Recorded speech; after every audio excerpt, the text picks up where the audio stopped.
वर्ष प्रतिपदा, ये संकल्प का दिवस है।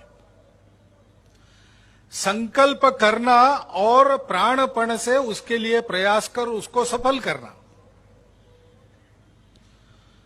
प्राचीनतम घटना इस तिथि के पीछे बताते हैं कि यह सृष्टि का प्रारंभ है। परमपिता परमेश्वर को जब लगा कि मैं अपने निराकार अस्तित्व में अकेला हूं, अब ऊब गया हूं, मन बहलाने के लिए मुझे अनेक होना है, एको अहम बहुश्याम, तो ये संकल्प मन में आते ही सृष्टि का निर्माण प्रारंभ हुआ।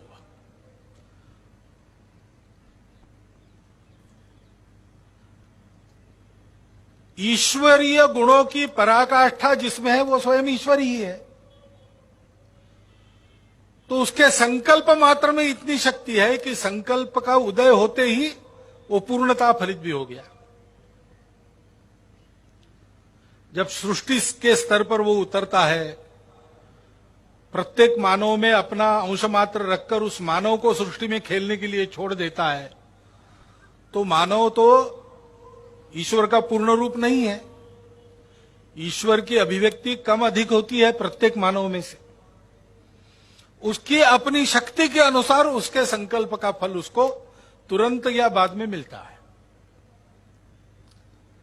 ऐसा ही अपना देश परचक्रों से पीड़ित था, शकों का आक्रमण हुआ था, और सारी भूमि को विजित कर शक सम्राट यहां पर सुखे नहीं वो राज्य कर रहे थे। इस भूमि की संपत्ति को लूट रहे थे। यहां की परंपरा, संस्कृति, यहां के लोगों का मन, इसका कुछ न विचार करते हुए मनमाना कानून अपना चलाते थे, और संपूर्ण समाज में इसके खिलाफ कोई प्रतिक्रिया नहीं थी। तब एक बालक, शकों के यहां आने के पहले जो राजा थे उनके राजवंश का बालक,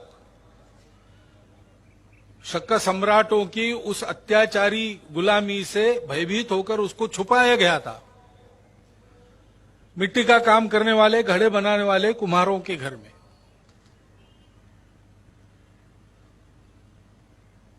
तो कथा रूपक में ऐसी बताई जाती है कि उसने मिट्टी के सैनिक तैयार किए, मिट्टी के घोड़े, मिट्टी की तोपें तैयार की, और अपने सामर्थ्य से उनमें प्राण फूंका, और उस सेना के आधार पर शकों का निर्दालन करते हुए देश को स्वतंत्र किया। उस शालिवाहन सम्राट के विजय के शक का प्रारंभ वर्ष प्रतिपदा है। लेकिन हुआ क्या था? मिट्टी के पलिंदे जैसा समाज पड़ा था, अत्याचार सहन कर रहा था, कोई प्रतिक्रिया नहीं थी। शालिवाहन ने उस समाज के मन में स्वाभिमान जगाया, अपने कर्तृत्व पर विश्वास जगाया, और उस समाज की संगठित शक्ति के आधार पर परकीयों को अपनी भूमि से खदेड़ दिया। जो वर्ष प्रतिपदा के दिन सुबह हम ध्वजारोपण करते प्रत्येक घर पर, उसके पीछे यह कहानी है। विजय ध्वज फहराते, संकल्प किया, उसके अनुरूप प्रयास किया और संकल्प को सिद्ध किया।